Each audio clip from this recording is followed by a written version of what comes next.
Hi Focus Friend. Growing up with undiagnosed ADD, I had a very strained relationship with goal setting for most of my life. And by strained relationship, I mean that I hated it. And the reasons I hated it may be ones that you can relate to as well. And I'll also share what shifted it for me. And this was a pretty big tectonic shift, and so I'm excited to share it with you.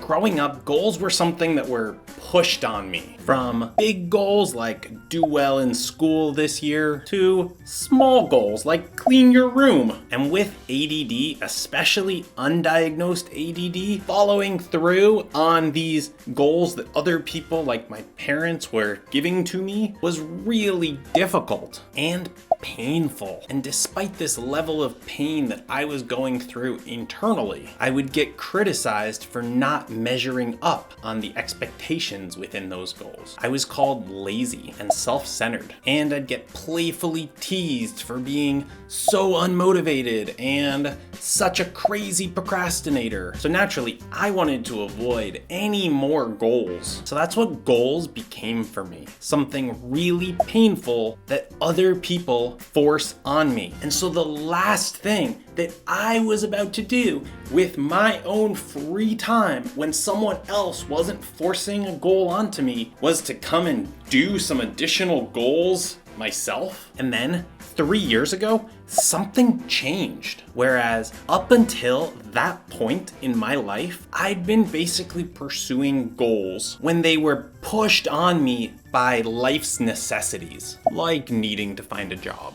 But then 3 years ago, I sat down and I started journaling on the following topic. When in my life have I felt happiest? And when I finished writing up about those times, nowhere on the list were the times I was expecting. Surely the time years back when I got to spend all time that I wasn't at work going out with my friends or smoking weed and playing video games or watching TV. Instead, the times that I journaled about were things like trying to start a company when I was 25, getting a master's degree in coaching psychology in my early 30s, and oddly, rebuilding my career and my dating life after my divorce. Rather than the relaxing and more free times that I was expecting would populate this list contained exactly the opposite. These were all experiences which took me out of my comfort zone and forced me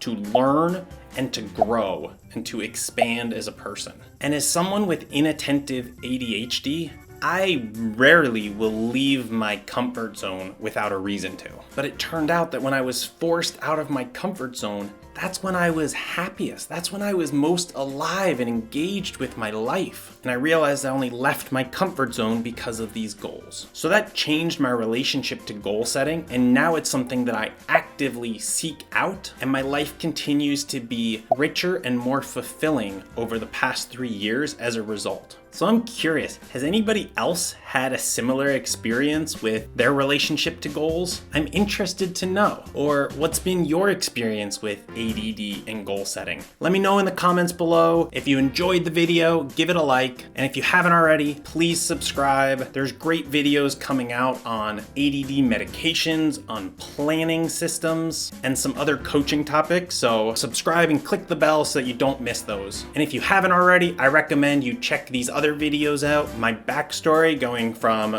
broke, divorced, and earning just above minimum wage, as well as my video on how to get things done when you have ADHD. Bye, Focus Friends. See you in the next video.